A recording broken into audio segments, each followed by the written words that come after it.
Queridos irmãos, é com muita alegria que já nessa viagem para as Filipinas, nesse domingo, dia 3 de abril, eu me uno a vocês através dos meios de comunicação, através da nossa web TV, para vos dizer todo o amor que brota do meu coração e que reza por cada um dos irmãos, que nesse dia de domingo, que é o dia do Senhor, é o dia da santificação do clero, é o dia do amor apaixonado pela palavra de Deus, é o dia de voltarmos em família e também como família espiritual à celebração dos santos mistérios, possamos nos alegrar com a nossa grande alegria de sermos batizados, de sermos filhos de Deus, de sermos chamados à santidade.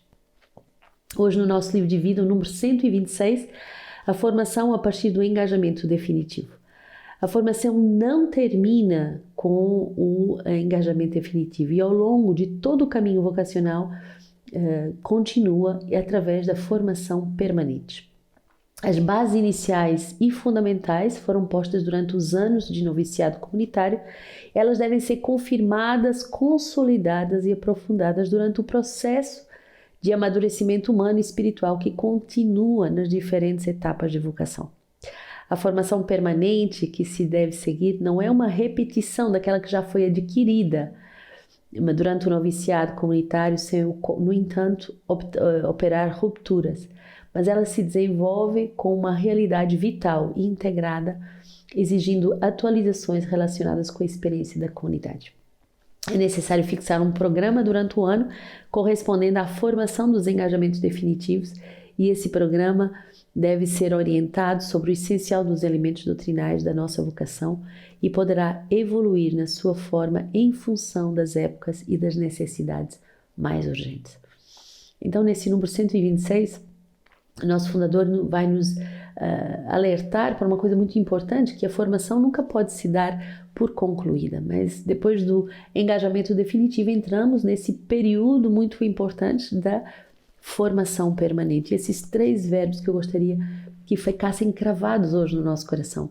Precisamos ser confirmados, consolidados e também aprofundados em todo o processo de amadurecimento humano e espiritual. Então, depois de receber o início da formação, eu preciso de ter uma formação que aprofunda, que me consolida, que me trabalha, que me confirma a minha identidade humana e também vocacional.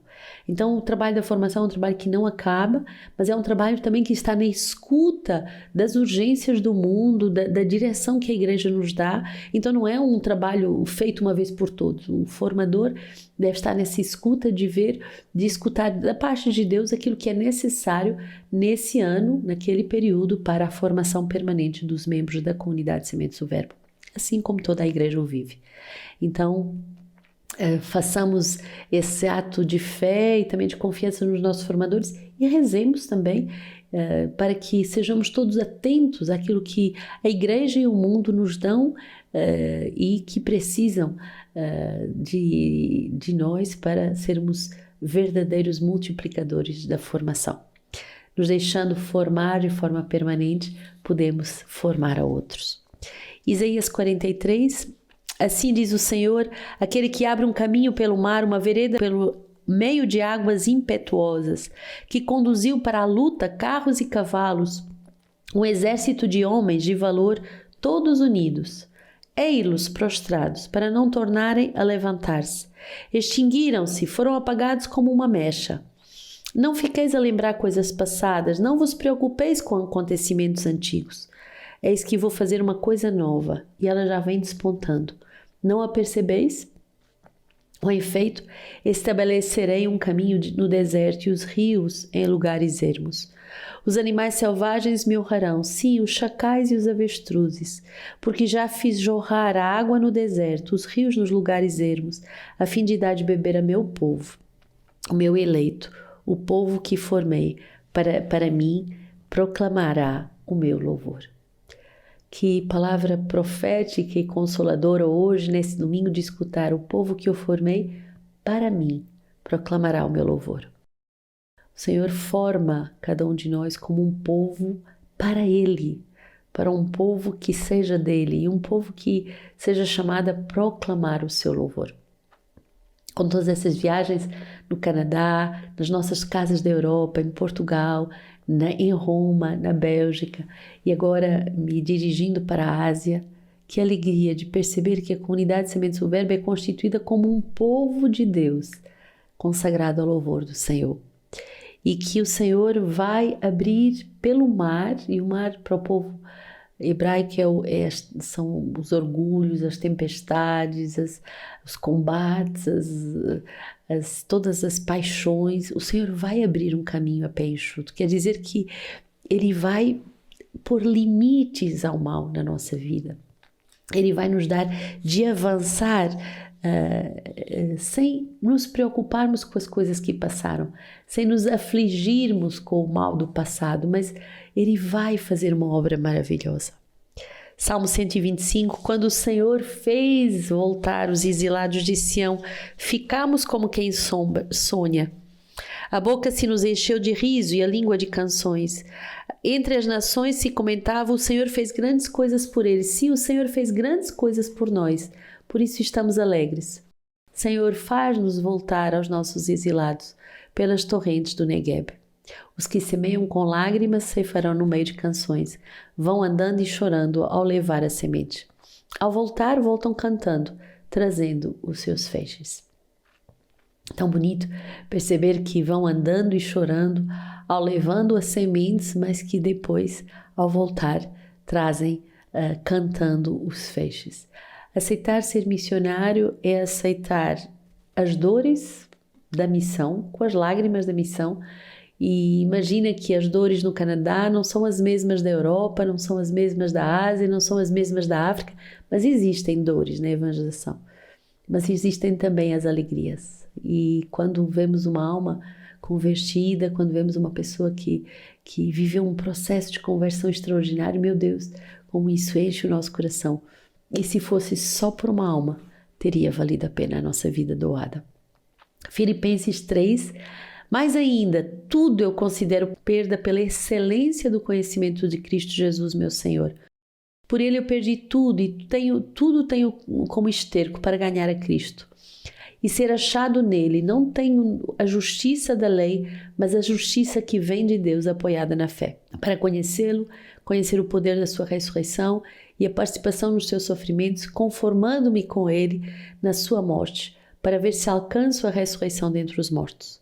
Não que eu já o tenha alcançado ou que já seja perfeito, mas vou prosseguindo para ver se o alcanço, pois também já fui alcançado por Cristo Jesus. Irmãos, eu não julgo que eu mesmo tenha alcançado, mas uma coisa faço. Esquecendo do que fica para trás, avanço para o que está adiante. Prossigo para o alvo, para o prêmio da vocação do alto, que vem de Deus em Cristo Jesus. É tão belo essa passagem, é tão dinâmica, é tão contagiante essa passagem de Paulo. E ao mesmo tempo tão realista. Aquele que fica preso no passado, como que se tivesse retrovisores, vendo tudo que fez de mal, tudo que errou, meu Deus, não avança. E Paulo vai nos dar um olhar certeiro, um olhar fitado em Jesus Cristo, mas um olhar muito realista. É o olhar da renúncia. Paulo vai dizer, eu considero esterco tudo aquilo que eu perdi por causa do amor de Jesus. Então não sei, você quer voltar ao esterco? Você quer mexer no esterco? Você quer contemplar o esterco? Tudo que você deixou, mesmo coisas boas, é nada comparado com a alegria de seguir Jesus.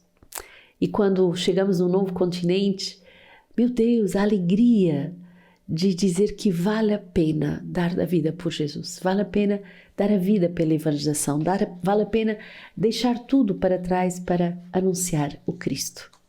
João 8, Jesus foi para o Monte das Oliveiras. Antes do nascer do sol já se achava outra vez no templo, todo o povo vinha a ele, sentando-se, ele os ensinava.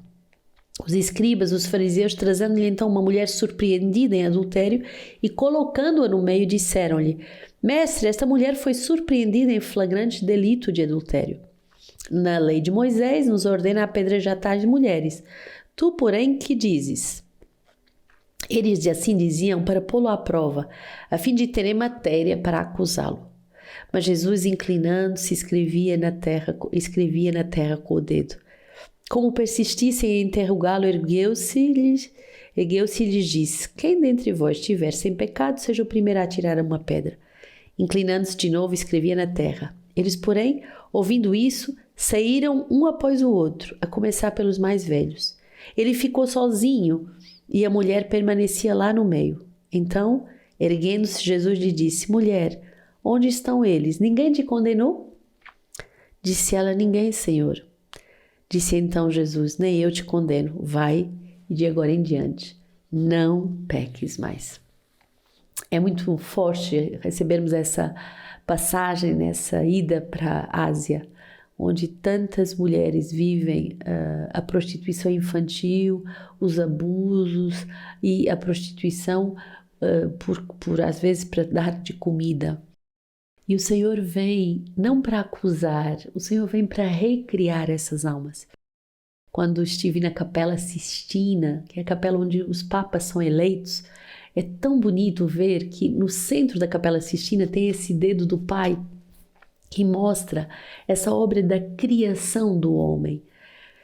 E Jesus, com esse mesmo dedo, vem agora recriar o homem. Bonito nessa Capela Sistina ser um lugar onde podemos receber a misericórdia e podemos nos confessar, porque a confissão, o perdão dos pecados é justamente essa grande obra de recriação. O Senhor não vem para nos condenar, o Senhor vem para nos salvar e nos dar uma nova chance de o amar, uma nova chance de sermos recriados à sua imagem e semelhança. Das cartas pascais de Santo Antanásio, bispo, século IV, ele diz assim: está próximo de nós o Verbo de Deus, nosso Senhor Jesus Cristo, que fez tudo por nós. E Ele promete estar conosco para sempre. Por isso, Ele quis fazer-se tudo para nós. Ele é nosso pastor, nosso sumo sacerdote, caminho e porta. Ele é também a nossa festa e a solenidade. Ele é o nosso Cordeiro Pascal, Cristo já imolado. Ele é a esperança dos homens. Ele é a nossa verdadeira alegria, verdadeira solenidade, para nos vermos livres do mal. Por isso, que cada um se esforce de viver em santidade e que medite interiormente na paz e no temor de Deus. Os santos, enquanto viviam neste mundo, estavam sempre alegres, numa contínua festa. Um deles, o bem-aventurado Davi, levanta-se de noite, não uma vez, mas 7, para atrair com suas preces a benevolência de Deus. O outro, o grande Moisés, exprimia a sua alegria entoando hinos e cânticos de louvor a Deus pela vitória alcançada sobre o faraó e sobre todos os que tinham oprimido o povo hebreu. Outros ainda dedicavam-se alegremente ao exercício contínuo do culto sagrado, como o grande Samuel e o bem-aventurado Elias. Todos eles, pelo mérito de suas obras, já alcançaram a liberdade e celebraram no céu a festa eterna. Alegrem-se com a lembrança da sua peregrinação terrena, vivida entre sombras do que havia de vir, e no passado o tempo das figuras. Eles contemplavam a verdadeira realidade. E nós, como é que nós nos preparamos para essa grande solenidade? Como é que nós nos preparamos para o Verbo de Deus que vai produzir uma purificação total em nossas almas? Que o Senhor nos dê uma grande seriedade nesses dias que são os últimos antes da Páscoa, para nos prepararmos para o Verbo que vem para nos recriar.